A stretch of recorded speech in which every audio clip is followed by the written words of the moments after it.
భద్రాద్రి కొత్తగూడెం జిల్లాపై పెద్దవాగు గండి effect పడింది. అశ్వరావుపేట మండలం గుమ్మిడివల్లి సమీపంలో ఉన్న పెద్దవాగుపై ఉన్న ప్రాజెక్టుకు నిన్న రాత్రి భారీగా గండి పడింది.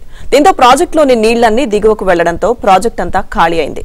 పెద్దవాగు ప్రాజెక్టు కట్ట తెగిపోవడంతో వరద నీరు గుమ్మిడివల్లి, కొత్తూరుతో పాటు ఆంధ్ర ప్రాంతమైన వేలేరుపాడు మండలంలోని కమ్మరిగూడెం, మేడేపల్లి, కోయిమందారం, గుల్లవాయి, అల్లూరినగర్, రెడ్డిగూడెం, గొల్లగూడెం, వసంతవాడపైకి వెళ్లడంతో వందల సంఖ్యలో పశువులు కొట్టుకుపోయే అవకాశాలున్నాయి.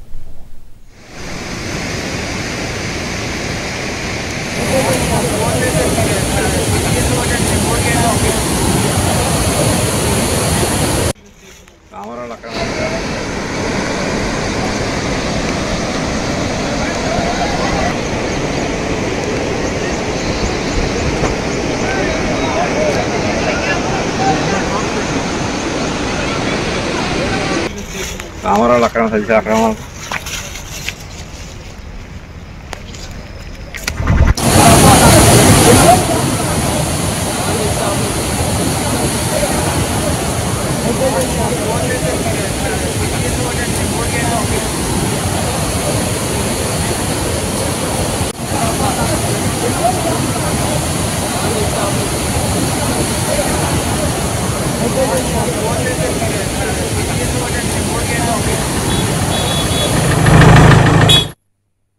ఈ వరద నీటితో వేల ఎకరాల పంట పొలాలు దెబ్బతిన్నాయి. ఆయా గ్రామాల ప్రజలు చెట్లు, కొండలు, ఎత్తైన భవనాలకు వెళ్లి రాత్రంతా తలదాచుకున్నారు. పెదవాగు ప్రాజెక్టు కట్ట తెగడం రాత్రి సమయం కావడంతో ముంపు గ్రామాల ప్రజలు ఏం జరుగుతుందో తెలియక పరుగులు పెట్టారు. ఎవరికి వారే బతుకు జీవుడా అంటూ సురక్షిత ప్రాంతాలకు వెళ్లి రాత్రంతా నిద్ర లేకుండా గడిపారు.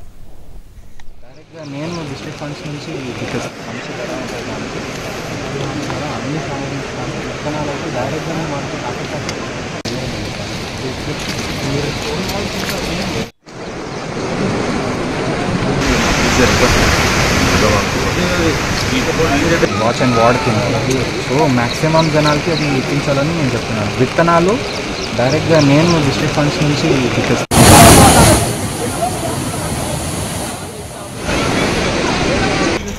కామరాలు అక్కడ సరిగ్గా అక్రమాలు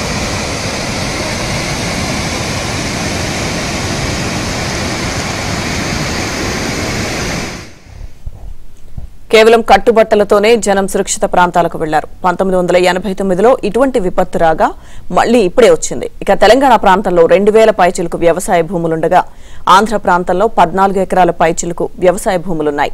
వరద నీటితో వ్యవసాయ భూములన్నీ వాగులను తలపిస్తున్నాయి.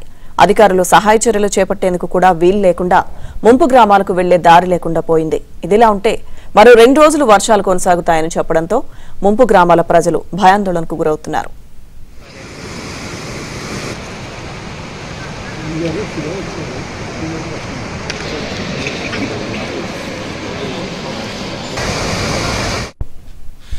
ఇక ఈ ప్రమాదానికి అధికారుల నిర్లక్ష్యమే కారణమని, 3వ గేటు గత 2 ఏళ్ల నుంచి తెరుచుకోకపోయినా మరమ్మతులు చేయించకపోవడం వల్లే ఈ ప్రమాదం జరిగిందని గ్రామస్తులు ఆగ్రహం వ్యక్తం చేస్తున్నారు.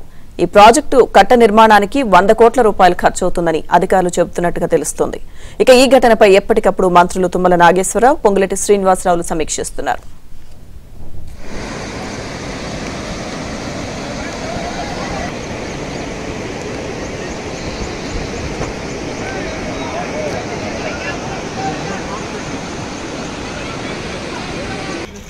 కామరాలు అక్కడ సరిగ్గా అక్రమాలు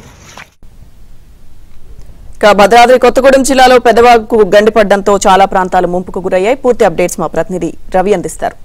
రవి, లక్ష్మీదుర్గ ఎడతెరిపి లేకుండా కురుస్తున్న వర్షాలతో ఎగువ ప్రాంతం నుంచి వచ్చిన భారీ వరదలతో భద్రాద్రి కొత్తగూడెం జిల్లాలో ఉన్న పెద్దవాగుకు భారీగా గండ్లు పడిన పరిస్థితి ఉంది. నిన్న ఉదయం 22,000 క్యూసెక్లు డిశ్చార్జ్ అవుతున్న సమయంలో సాయంత్రం కల్లా హెవీ మ్యాసివ్ ఫ్లడ్ 44,000 క్యూసెక్ల పరిధి రావడం, గేట్లు మొరాయించడంతో పెద్దవాగు ప్రాజెక్టు కట్టపై నుంచి కూడా నీరు పొంగి ప్రవహించింది.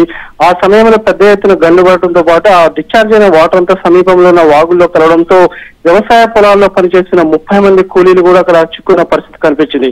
అయితే సాయంత్రం ఈ సమాచారం అందగానే జిల్లాకు చెందిన మంత్రి తుమ్మల సీఎంఓ అధికారులతో కోఆర్డినేట్ చేయడంతో పాటు ఆంధ్రప్రదేశ్ ప్రభుత్వ ప్రధాన కార్యదర్శి నీరబ్ కుమార్ ప్రసాద్ తో కూడా పరిస్థితిని సమీక్షించగా 2 రాష్ట్ర ప్రభుత్వాలు కోఆర్డినేట్ చేసుకుని ఏలూరు నుంచి 2 హెలికాప్టర్ల రంగంలో దిగా 30 మందిని కూడా రక్షించిన పరిస్థితి. ఒకవేళ ఆలస్యం అయితే సాయంత్రం కూడా రెస్క్యూ ఆపరేషన్ కూడా ఇబ్బంది ఉన్న పరిస్థితి. మొత్తం విధంగా మన ప్రాజెక్టుకి సంబంధించిన డీటెయిల్స్ చూస్తే 1977 ప్రాంతంలో ప్రాజెక్టుకు శంకుస్థాపన జరిగింది. 3 కోట్ల వ్యయంతో నిర్మాణం చేస్తే 1981లో ప్రాజెక్టు పూర్తయింది. 6 కోట్ల రూపాయలు ఖర్చు అయిన పరిస్థితి ఉంది. అంత మొత్తంగా చూస్తే 43 సంవత్సరాలు 1989లో కూడా ఈ విధంగానే మ్యాసివ్ ఫ్లడ్స్ వచ్చేప్పుడు గండ్లుబడ్డ పరిస్థితి ఉంది.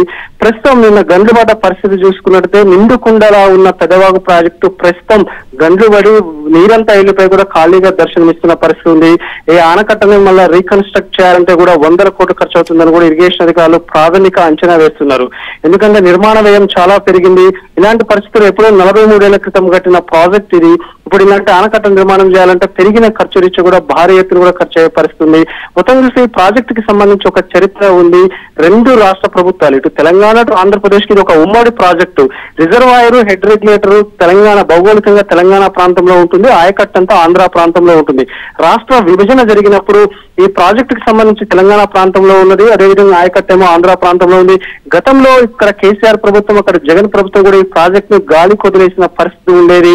కనీసం ప్రాజెక్టు గేట్లు కూడా మరమ్మతులు చేయని దుస్థితి ఉండేది. ఇప్పుడు కొత్తగా వచ్చిన ప్రభుత్వాలు ఇవి తేరుకునే లోపలనే జరగాల్సిన నష్టం జరిగిపోయింది. నిన్న మ్యాసివ్ ఫ్లడ్స్ రావడంతో వేలాది క్యూసెక్ల నీరు పెద్ద ఎత్తున రావడం, గేట్లు తెరుచుకోకపోవడంతో ఆనకట్టలు గండ్లుబడ్డాయి. గండ్లుపడడం వల్ల పెద్ద ఎత్తున వరద నీరు కూడా సమీపంలో ఉన్న గ్రామాలు, ముఖ్యంగా ఆంధ్రాకు చెందిన వేలేరుపాడు మండలంలో సుమారు ఒక 15 గ్రామాలు కూడా సబ్మెర్జ్ అయ్యే పరిస్థితి ఉంది. అదేవిధంగా ఇక్కడ చూస్తే అసరాపేట మండలంలో ఒక 10 గ్రామాలు లోతట్టు ప్రాంతాల్లో కూడా పెద్ద ఎత్తున ఆందోళన చెందిన పరిస్థితి. ఎందుకంటే ఈ గండ్లు పడి వరద నీరంతా గ్రామాల్లో చేరితే రాత్రి బిక్కుమంటుంది ఉన్న పరిస్థితి ఉంది. 100 ఎకరాల్లో పంట నష్టం జరిగింది. అదేవిధంగా పశువులు కూడా పెద్ద ఎత్తున కొట్టుకుపోయిన పరిస్థితి ఉంది. అదేవిధంగా పూరి గుడిసెలు కూడా ఈ వరద ప్రవాహాన్ని కొట్టుకుపోయిన పరిస్థితి. అంటే నిర్వాసిత ప్రాంతాల్లో ప్రస్తుతం వరద తగ్గడంతో సహాయక చర్యలు ముమ్మరంగా జరుగుతున్నాయి. మంత్రి తుమ్మల ఆదేశాలతో అక్కడ స్థానిక ఎమ్మెల్యే జారే ఆదినారాయణతో పాటు జిల్లా కలెక్టర్, ఎస్పీ కూడా స్వయంగా అక్కడ ఫీల్డ్ లో ఉండి అక్కడ ఉన్న మరమ్మత్తు పనులను కూడా వాళ్ళు సహాయక చర్యలు పర్యవేక్షిస్తున్నారు. అదేవిధంగా ఇరిగేషన్ అధికారులు కూడా ఆనకట్టకు సంబంధించి ఎలాంటి మరమ్మతులు చేయాలి కార్యాచరణ కూడా వాళ్ళు ఒక ఎస్టిమేషన్ సిద్ధం చేసిన పరిస్థితి. మొత్తం చూస్తే ఒకటి స్పష్టంగా చెప్పవచ్చు, నిన్న జల సమాధి కాకుండా 30 మంది ప్రాణాలు కాపాడడంలో 2 రాష్ట్ర ప్రభుత్వాలు సకాలంలో స్పందించడం పట్ల అక్కడ లోతట్టు ప్రాంతాల ప్రజలు కూడా ఈ ప్రభుత్వాల మీద, ఇరువురు ముఖ్యమంత్రుల మీద కూడా ప్రశంసలు కురిపిస్తున్న పరిస్థితి. ఎందుకంటే ఒకవేళ సహాయ చర్యలు ఆలస్యం అయితే మాత్రము రాత్రిపూట రెస్క్యూ చేయడం కూడా చాలా కష్టంగా మారేది. ఇన్ టైంలో వీళ్ళు స్పందించడం, గతంలో 2 రాష్ట్ర ప్రభుత్వాలు ప్రాజెక్ట్ ని గాలి కుదిరేస్తే ఇప్పుడు దురవస్థ వచ్చిందని కూడా స్థానికులు మండిపడుతున్నారు. కనీసం గేట్లు తెరవలేని పరిస్థితిలో ఆ ప్రాజెక్టు కెపాసిటీ నుంచి ఇన్ఫ్లో రావడం వల్ల ప్రాజెక్టు గండుబడ్డ దుస్థితి ఉంది. ఒకవేళ మరమ్మతులు చేయించుంటే ఈ పరిస్థితి వచ్చి ఉండేది కాదని ఇప్పుడు సుమారు 20 గ్రామాల్లో కూడా అంత నిర్వాసితులుగా మారే పరిస్థితి ఉంది. 100 ఎకరాల్లో పంట నష్టం జరిగింది. ఎంత పంట నష్టం జరిగిందనే దాని మీద వ్యవసాయ శాఖ ఎన్యూమరేట్ చేసిన పరిస్థితి ఉంది. అదేవిధంగా ప్రాజెక్టు మరమ్మతులకు సంబంధించి ఇరిగేషన్ అధికారులు కూడా ప్రాథమిక నివేదికలు సిద్ధం చేస్తున్నారు. మరోపక్క నిర్వాసితులకు ఎలాంటి ఇబ్బంది లేకుండా జిల్లా యంత్రాంగం అక్కడ ఉండి కోఆర్డినేట్ చేస్తున్న పరిస్థితి ఉంది. Lakshmi Durga. Right, thank you Ravi.